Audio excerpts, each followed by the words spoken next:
believe that's all of us. Also had some minutes presented to you. Any questions about the minutes? I have one question, Mr. Chairman. Katie, on the presentation from Work Recovery, Drew Amburn was identified as Drew, somebody I've never heard of in the minutes. I'll make that correction. Just to make it official. I wonder who makes his last name. I can't remember because I just never heard the name before. I'll fix it. All right. Thank you, Johnny. Any other corrections or questions about the minutes? All right. Seeing here none. I'll entertain a motion they be approved with the correction. I'll make that motion. All right. All those in favor signify by saying aye. Opposed, no. I believe that's all of us. Thank you very much. All right. I wanted to take just a moment this afternoon to acknowledge appointments and reappointments and appointment to our board. Reappointed was Katie Olson and Hannah Houston. That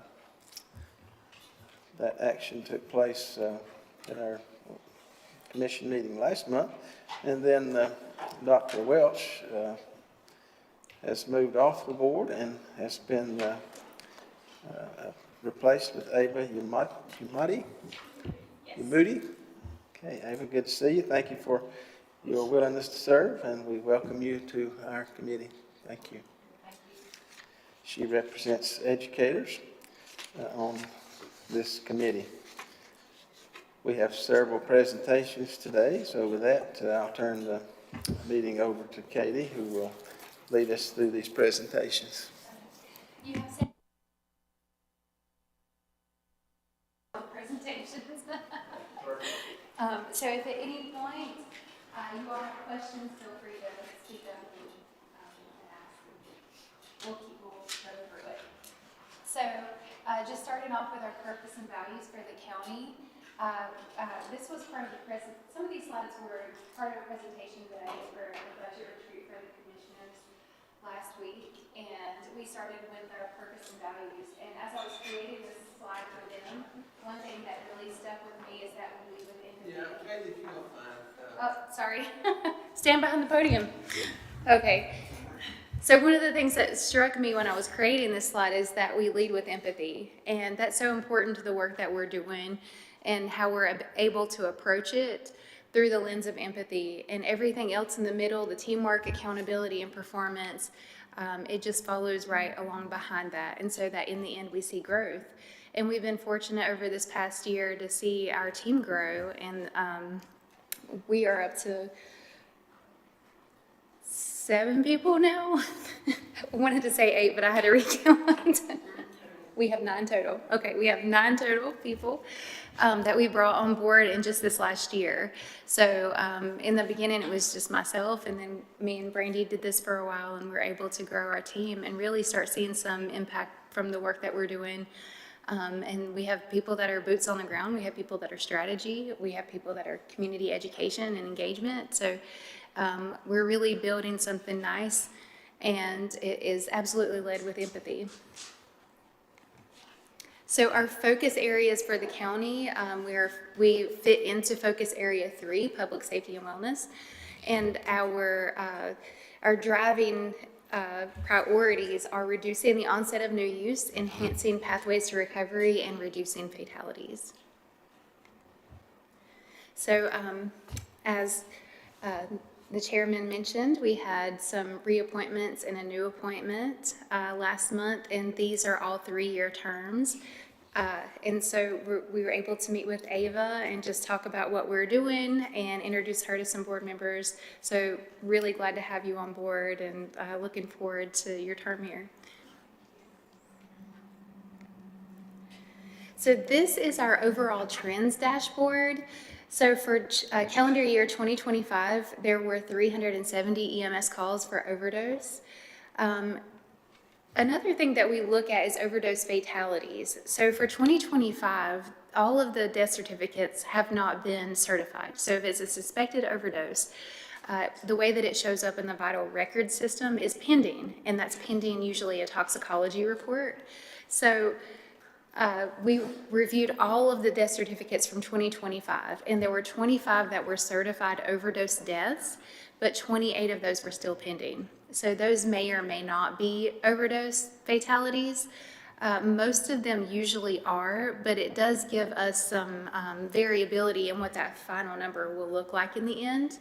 So if you look at the trend line below it for annual overdose deaths, you can see that in 2024, we had 50, and in 2023, there were 60. So we're suspecting for that to be even, if not lower than before. So we are expecting to see somewhat of a reduction. As I was going through all of the overdose death certificates, I was seeing a lot of fentanyl and methamphetamine. Like almost every certified death certificate, that was the cause of death. And so you can see also we had 118 kids in foster care due to parental substance use. We suspect that the actual rate of that is higher. So these were the cases where the children were removed from custody due to a primary factor of substance use. So even in the cases where the child was removed from custody for another reason like neglect or abuse, substance use was also likely a contributing factor. One of the bottom two graphs here are where we're actually seeing some positive trends also. So for ED overdose visits, we were in the top 10 for years for ED overdose visits. And you can see that line drastically decreased from 2023 to 2025.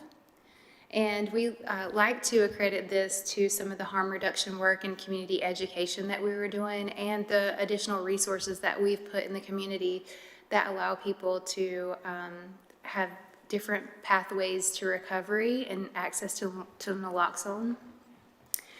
And really where our priority is for this coming year is to get people in treatment. So that last graph on the end there, you can see that's kind of flat. We're not seeing the heavy dips or decreases like we are in other areas. So when we get people naloxone, we have harm reduction, we have our teams in the field, and we're seeing a reduction in fatalities, we should be seeing an increase in treatment uptake. So that's where we really want to focus with our BEAR team and our other strategies to get people in treatment and to keep them in recovery. So this is our total settlement overview. So from 2022 to 2038, we'll receive disbursements. So these are front-loaded, as you can see from the bottom here. We receive usually one deposit per year. And our total amount over the course of this period is around $25 million. So far, we have received $9.5 million of that, and we've allocated $3.3 million of it. And we have currently 9 active programs over 5 strategies in the NCMOA.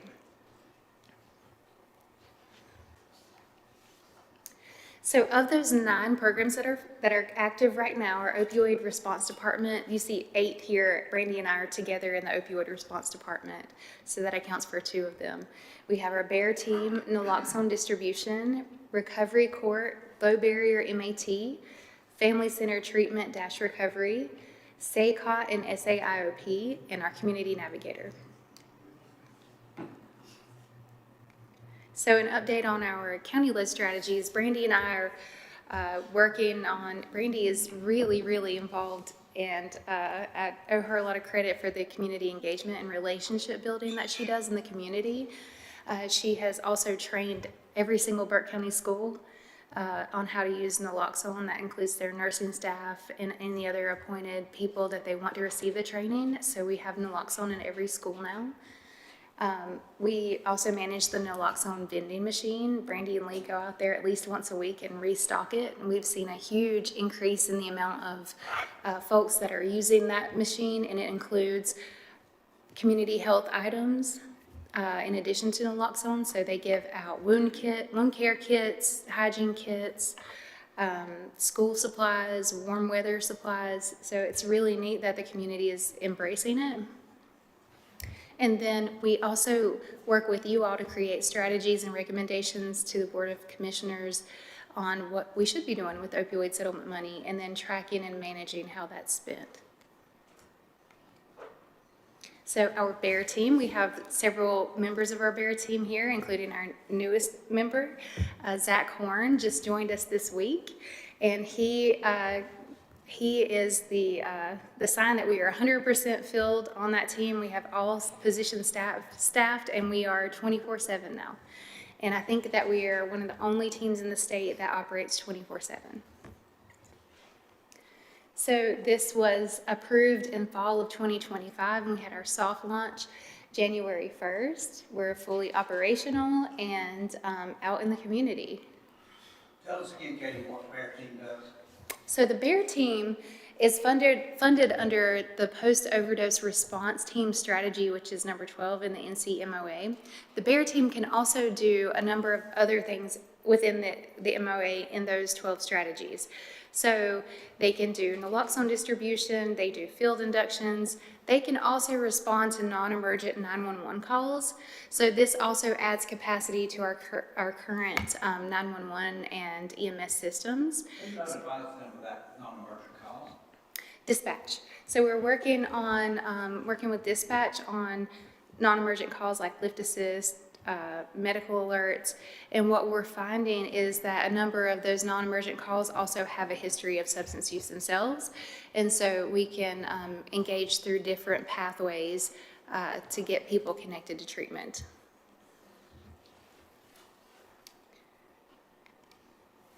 And so this slide is a couple weeks old. We may have more active cases than this. Do you know right offhand? We're in the 50s? So this is really a neat thing about the BEAR team is they're part of an emergency or non-emergent response team, but they can also actively manage cases. So those high utilizers, they can follow them, get them connected to treatment or other resources, make sure they get to those appointments, be able to work with them to keep them from being a high utilizer of the system, and help improve their quality of life. They work with them at home, or how's the interaction? Yeah, yeah, they're able to go to their home. The team is a community paramedic and a peer support specialist, so they respond in pairs. So then they're not ever going out to someone's home alone. But they can respond in the community, they can do field inductions in the community, and then they work closely with High Country, who is also doing community-based services, so that we are coming to the people instead of expecting people to come to us.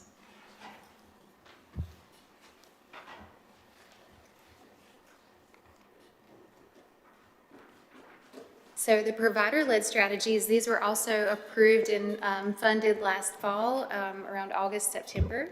And Family-Centered Treatment-R is managed by Spark. They have 37 family members engaged in FCTR, and 60% of individuals with current or previous opioid use. So they treat the whole family. They get referrals for usually a young person, but they're able to work with the entire family. So even though they're getting a referral for someone that has a substance use disorder to be able to be involved with FCTR, they can then work with the family and help get those family members engaged in treatment as well. Let me stay back over here. And since they started, they've seen 67% of the population that they're serving have negative drug screens. So that was 100% when people start, that we're all having positive drug screens, to now they're at 67% negative. Some of the questions that you guys have asked in the past is about the insurance, and if FCT-R will become a billable service. They are actively working on that, and they've provided the breakdown of insurance benefits. So 48% of the people that they're serving now actually have Medicaid. 30% have no insurance, and 22% are on a standard plan, which means that they also have a form of Medicaid. some of the referral outcomes, I thought this was really neat. They've seen 23 referrals, and so they're working with these individuals. If they're not a good fit for FCTR, they're engaging them with other services. And some of these individuals are actually referred to a higher level of service like CST, which is Community Support Team. And you can see the number of CCAs and intakes that they have completed here as well, which is really great for a new startup. So they piloted this program here. We funded it in August. They were able to get their training done the last quarter of last year, and from January to now, they're already up and like fully implementing the service and seeing outcomes from it. Mm-hmm. But am I correct to say though that those members have insurance, but we're not able to specifically bill for FCTR yet, correct? Correct, It's not yes. billable. Mm-hmm. So this is still 100% funded by the opioid funds? Yes, and they're billing us for the people that they're serving per month. But when they are able to get the service definition going and it becomes reimbursable, then the majority of the folks will be able to be covered under Medicaid. Are they going to need funding for another year? How's that going? So toward the end of the presentation, I have a slide that talks about like the funding proposals for next year and continuation of the programs that we're doing now. Okay, thanks. So High Country is our low barrier MOED provider, and they have been actively serving participants since January 5th. They are active in the community. They have their staff positions filled, and they're still serving around 51 participants, 100% of those with opioid use disorder. And they're seeing great retention rates, 46 participants retained at 30 days, 37 at 90 days, and 58% were engaged with medication for opioid use disorder beyond 3 months. And so this program specifically has been vital for our BEAR team to be able to refer and make connections. We've set up a referral pathway that we can refer directly to Dr. Meek and get individuals connected within 24 hours. Recovery Court has a total of 23 active participants, and they have a total of 105 peer contacts since July 1st, 7 outreach contacts, and 18 total trainings attended. We are also evaluating the setup of Recovery Court so that when the contract with the Cognitive Connection expires December 31st, we'll be able to transfer over to a county-led program so that we can standardize our operations across the district. So that would include Caldwell County and mirroring how they have their structure set up so that we can be able to apply for grants together and standardize our advisory committee. Where are you applying for the grant from? We're looking out for grants to be released. We've applied for a Governor's Crime Commission grant, but we're also looking at BJA and SAMHSA grants. And opioid settlement funds can be used as match dollars. So the money that we are investing in Recovery Court could be used as match dollars to bring in bigger grants that would save us money overall, but also bring in more funds to support what we're doing from the federal government. So how much are we going to need to keep Recovery Court going? If we bring it in-house, we can cut the expense for it almost in half. I like that. Yeah, We're really excited about it too because we have the infrastructure set up to be able to manage it well. And the investment in our BEAR team software can also be used for client management for Recovery Court. So we'll be able to track our people and our outcomes and start building off of the foundation that we've built, peer support and case management. So is the judge going to be okay not having it under Caldwell Connection? So we've met with Judge Keener and Judge Brooks, and they're both okay with it. We still need to meet with the whole advisory board and start working on a transition plan. So our plan is that October 1st, we'll know about the majority of grants that we've written, so we'll know how much funding we need to put into Recovery Court for the next fiscal year to bring it in-house. And their contract runs through December 31st. So we'll have October through December to do a smooth transition and warm handoff with the Cognitive Connection.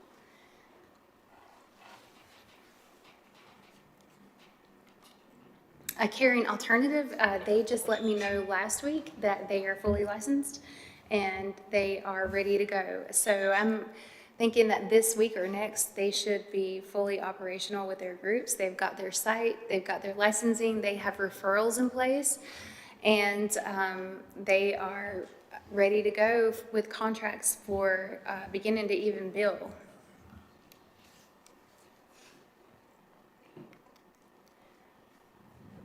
Okay, I'm gonna stop, just pause there and see if you guys have any more questions about the updates. So going back to the recovery report, has that conversation been had with Cognitive Connection? They're aware that their contract is ending December 31st and that it's likely that we're not going to renew it, but we need to have the full conversation with the advisory board still, which will probably be in April. Do you think that's going to cause a problem?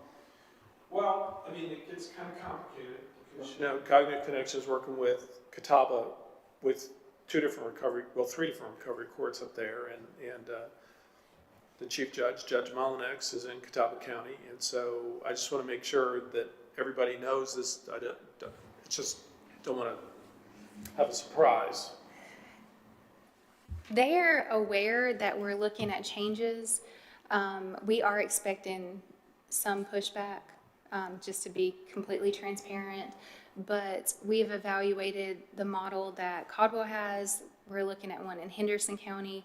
And the county-led model seems to be more practical, cost-efficient, and effective for what we want to do long-term. Can you just explain that in 3 sentences Sure. about how the county model differs from what Cognitive Sure. Connection is doing? So in both Caldwell and Henderson, the county employs the case manager or court coordinator. So that's a county-led model. So this person works under usually their opioid response department.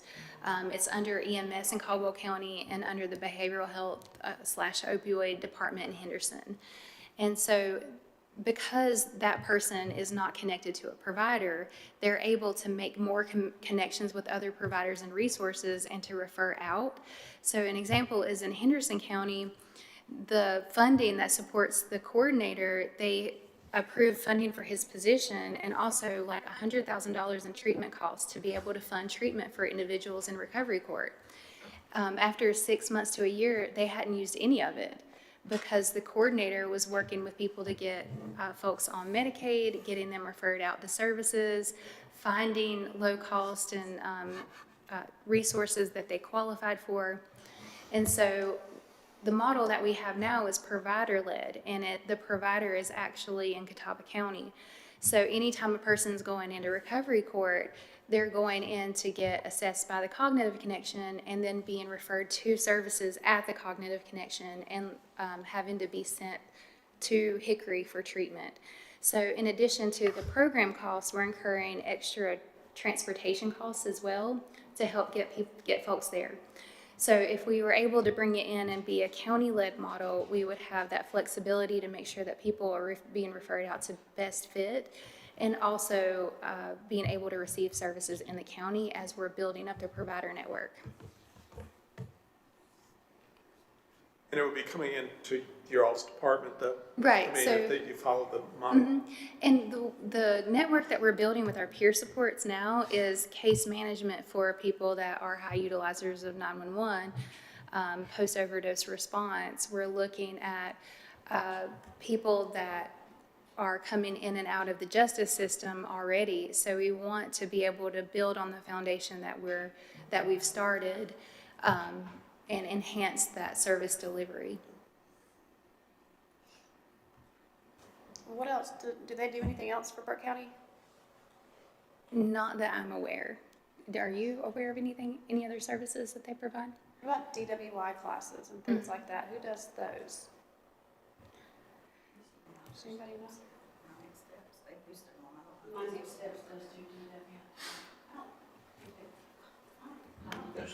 I don't think so. Okay, so it's just recovery court? Did Caldwell used to use them? Caldwell? So Caldwell is in the same, they're in the same position that we were in a year ago, before we started funding these other treatment providers. So a year ago, we couldn't have made this recommendation because we didn't have anyone here providing IOP or SACOT. And so we've grown our local provider network to be able to do some of this other work of improving and enhancing the efficiency of other programs, because we have a strong network here now that you guys have helped create. And so in Caldwell County, they also don't have right now IOP or SACOT, so they're having to also send and pay for transportation for clients to go to a different county for treatment. I swear this will be my last question. What's the current contract with Cognitive Connection for Burke Recovery Court? December 31st. Yeah, what's the amount? Oh, what's the amount? That total amount was for 18 months. It was for $212,000. And it was a monthly stipend of $12,000 a month. So, any other questions?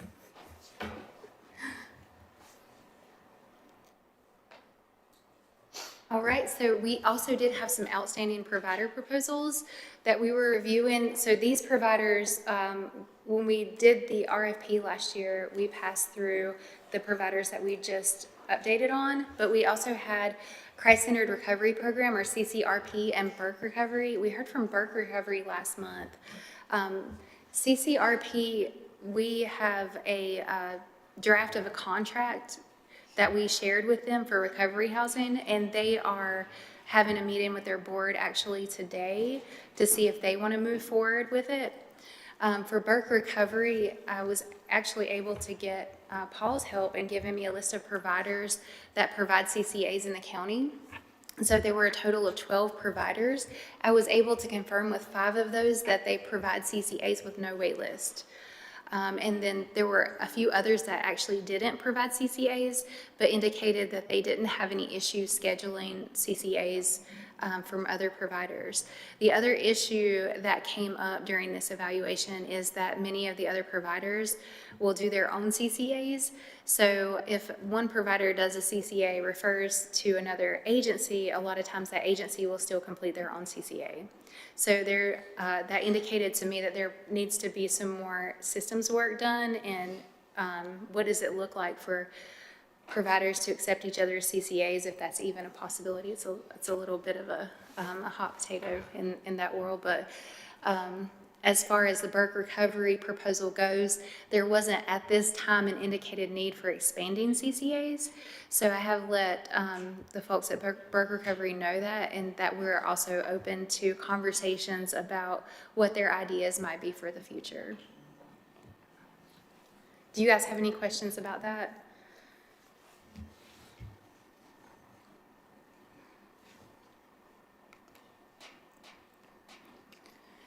So for our next year, the first thing that we're really excited about is the facility-based crisis center. And we were able to purchase this building. It's on Union Street near Little Guatemala. And it was the old NC Works building. So we purchased this building to renovate it and add on square footage to turn it into a facility-based crisis center. And so the average length of stay here is 7 to 14 days, and includes detox as well as other serious mental health issues. And it helps stabilize people in the short-term period so that we can get them referred out to long-term resources. And this will also be a critical resource for law enforcement and EMS, because it is also proposed to be a first evaluation site. So if someone is involuntarily committed, they can go to the facility-based crisis center for evaluation rather than the emergency department or somewhere else. Is it primarily detox, or is it for something else? So it's a behavioral health crisis. So if your crisis is mental health or substance use, you can go there for that. And it doesn't include medical. So the people that go here have to have medical clearance, or they'll be sent to the hospital.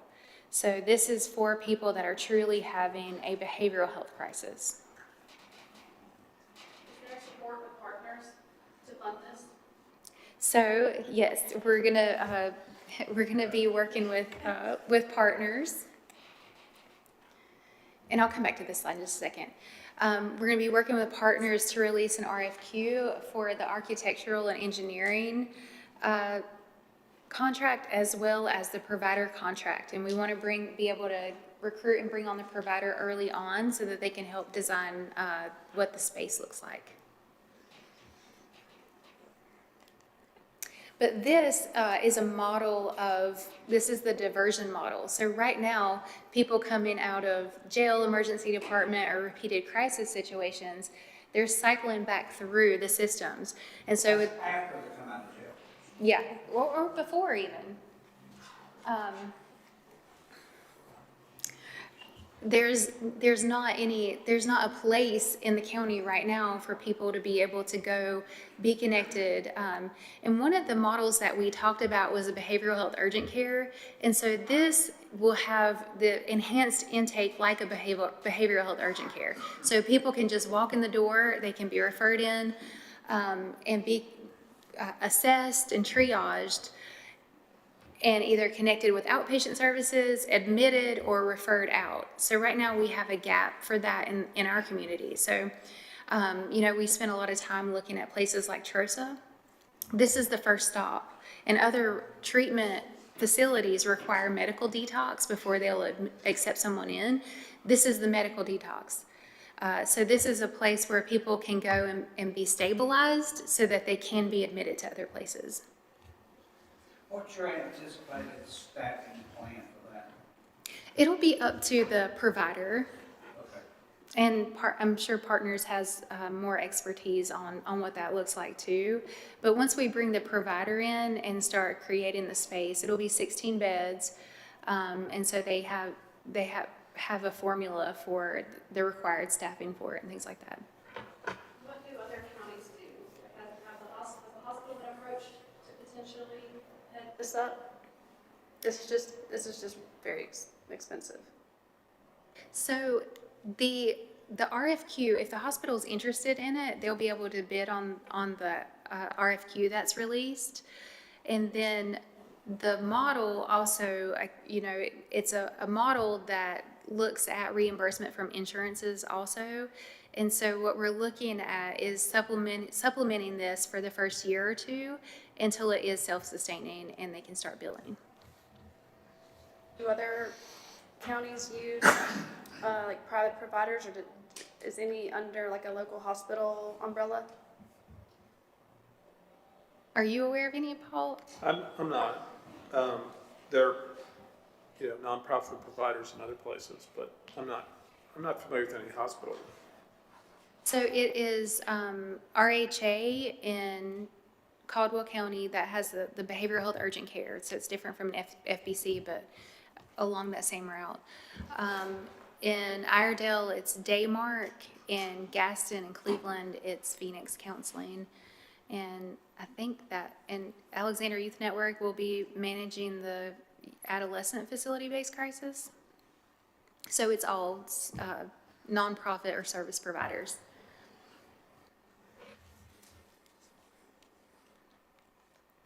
And so our next steps are to release the RFQ for architecture and engineering and the service provider selection.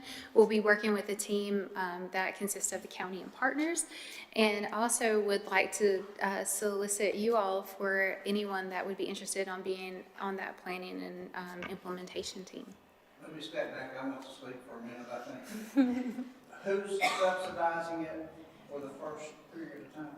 So we would be looking at using, the county would be looking at using opioid settlement dollars or grant funding if that's available. So that'll be part of the work that we're doing with partners to look at the startup sustainability and the long-term sustainability of it. So we would need to pay what partners would want us to pay? Well, I don't know if it would be what partners would want us to pay. We're just helping manage the money, not to make the decisions about that. So it's been talked about here when you were still on the board here, the 6.5 million is what's available. And so I think the purchase price was 800. 800 and something thousand. So then engineering and architecture, what that cost, and so hopefully there'll be some funds that'll be left for the beginning of the process for whatever provider gets selected. How did we come to the FBC? Like of all the different models and things like that?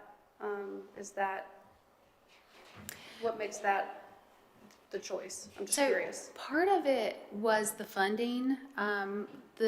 We were funded under, part of it was under a grant and part of it was under block grant.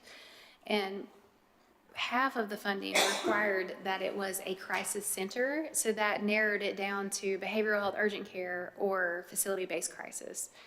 And so when we were having discussions, we were talking about, well, what would it look like to have both? And the facility-based crisis, having an enhanced intake, would give us the ability to have both a behavioral health urgent care look-alike and the ability for people to be able to be inpatient for up to 14 days or however long their length of stay is. So I also asked a bunch of providers in the area what they thought we needed. My team and staff and what they're seeing in the field, and there just is no stabilization. And that's why our overdose, our emergency department rates were so high, is that there is nothing on the continuum in between. Okay, thank you.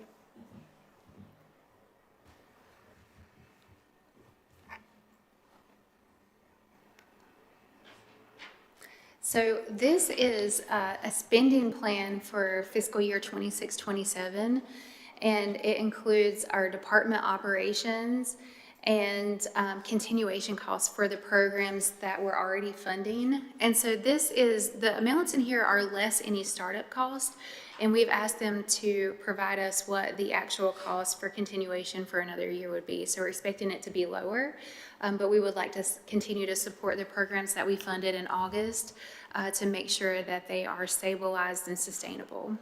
Talk to me about low barrier MAT, where's that at? That was with High Country Community Health. Okay. And then also this proposed budget includes $550,000 to do the RFP process again. And so what we would need to do at that point is to look at what we want to prioritize. Do we want to recruit for recovery housing? Do we want to move toward unlocking option B so we can fund prevention? Like, what do we want to fund with that additional RFP funding there?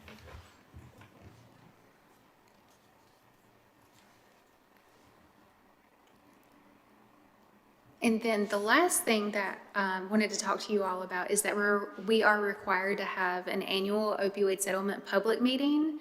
And this is a requirement of the NCMOA, and we need to do it by June 30th. So I wanted to bring it to you all to see if you have any ideas and if any of you also would like to be on a planning committee. And that's the last one of my presentations. Could that meeting be part of our meeting, our regular meeting? Yeah, we can do that.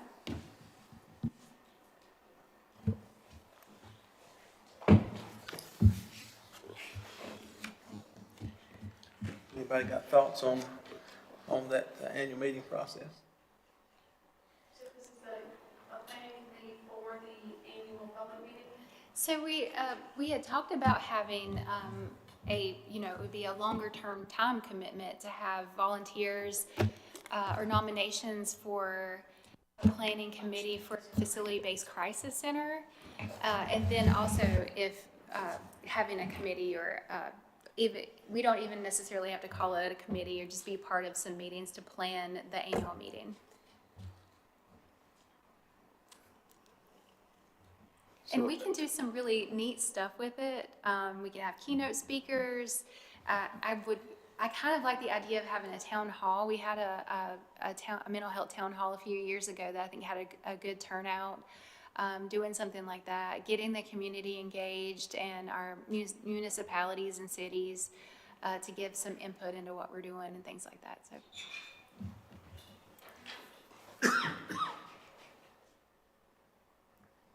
Any other thoughts about the annual meeting?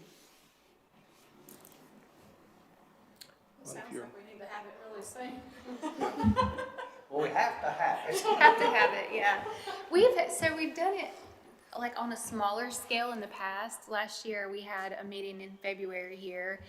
But I think even though we have a few months, I think we're in a position now where we have the opioid department, we have our team fully staffed, we're in a position to really do something, maybe go a little bigger, do something neater, invite someone in to speak, you know, the sky's the limit.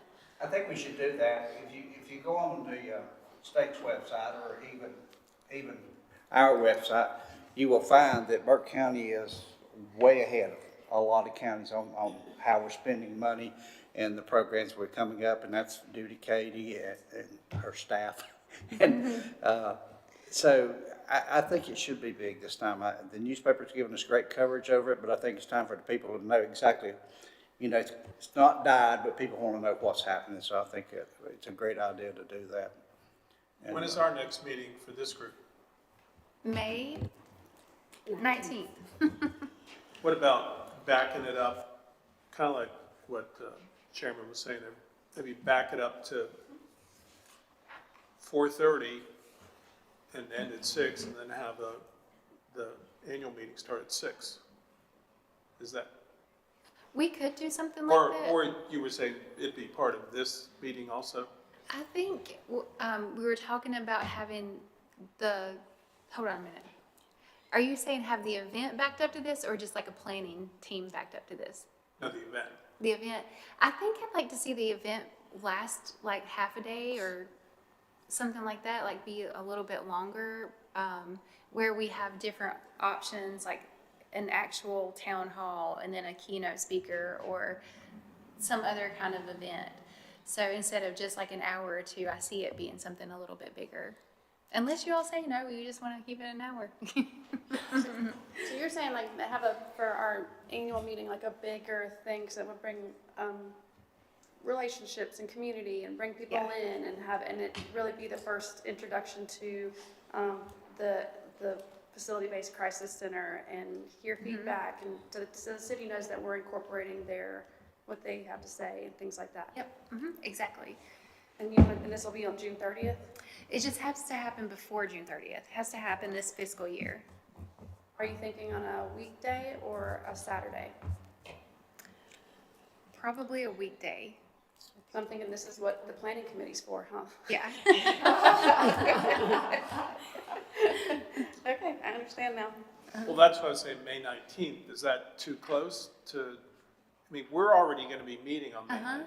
So maybe this could be incorporated. I didn't realize, normally when you talk about annual meetings, you talk about a nighttime event, but you're not talking about that. You're talking about in the afternoon kind of thing, or?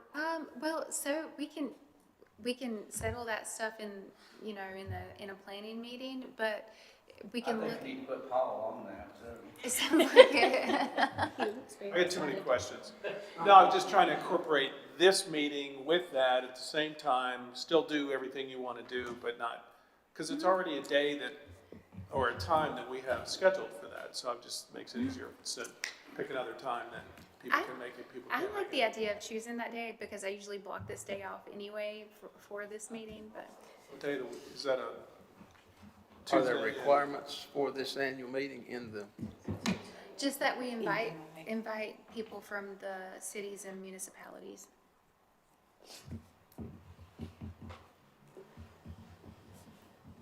Is this something we can use funds for?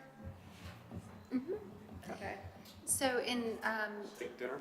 Is that I've gone to a couple of other counties, and the most impressive one is Wake County, and they have an all-day event that almost feels like a conference, where they have the news.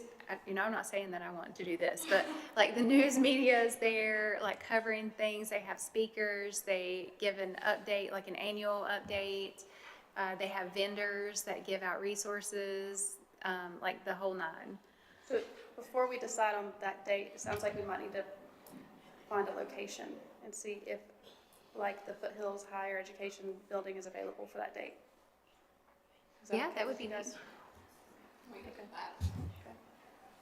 So it sounds like you might want to be on the planning committee. Okay, let's keep it. Well, is this not the plan? She's already got a plan. It's like, I mean, Just have to sign off. Yeah, I think if we find a location first, and then if that date is good, we can Yeah. use that date.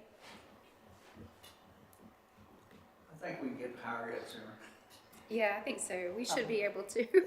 Well, depending on, what kind of event you want to have, you've got on the Board of Elections side, you've got a pretty nice, what I would call auditorium type space there, if that's the kind of space you're looking for. And of course, on the other side, there's multiple spaces there that, might be possible. Like breakout rooms, or There's breakout rooms, there's, we could set up search your bedroom.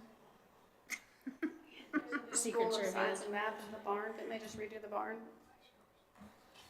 I think so. okay. Well, we'll let Katie continue to provide some If leadership. you have any good ideas, just, I'll email you all and say, hey, we're gonna have a planning committee meeting. If you want to be on it or join it, we can do it virtually or whatever. But I think we're in a good spot to do something fun. Yeah, I would really like to do something big, kind of like you were talking about, and invite a bunch of churches, peer support agencies and stuff. That way people can get connected and establish resources, have, vendors there and stuff like that. I think that'll be good, and multiple speakers. So I will volunteer to be on the committee. Okay, awesome. We have an official volunteer. Okay, all right, Katie, you'll put out some leadership on that, and if you're willing to help, communicate with her, and you guys, Sounds good. we can come up with a plan. Okay, sounds good. All right. That brings us to public comment today. Do we have any folks that would like, that is present, would like to make any kind of public comment today? I would just like to make an announcement, just mention something if that's okay. Okay. Lee has brought a flyer, and I just would like to invite everybody to a reentry simulation that our department is hosting. It's just like an interactive experience that shows the real barriers that people face when they're returning to the community after incarceration. Shows things like housing, employment, transportation, and supervision requirements, and how hard it is to meet those things. It really helps the community and community leaders see how systems intersect, and we would be honored if everybody could attend, especially like our county leaders, county commissioners, folks like that. But this does have a maximum amount of attendees that can come, so we can only host about 100 people at a time. Where you're doing this in collaboration with the North Carolina Department of Adult Corrections. And it is going to be at the Foothills Higher Education Center on April 16th, and it's from 10 to 12. But there is a QR code on there, on that flyer, that you can sign up for it. But Guy Buckner is hosting it. He's a fabulous host and facilitator, so if you'll check that out, and if you're able to come, I'd love for you to, and if you'll share that with other folks, I'd appreciate that as well. Thank you. Okay, thank you. All right. Well, I'll move on from public comments then, and I think Katie's already mentioned that our next official meeting would be May 19th. Does that seem to work okay? We leave that on the docket for now, and we'll see if that works out in conjunction with this annual meeting or not. That's same time, 3:30 on May the 19th.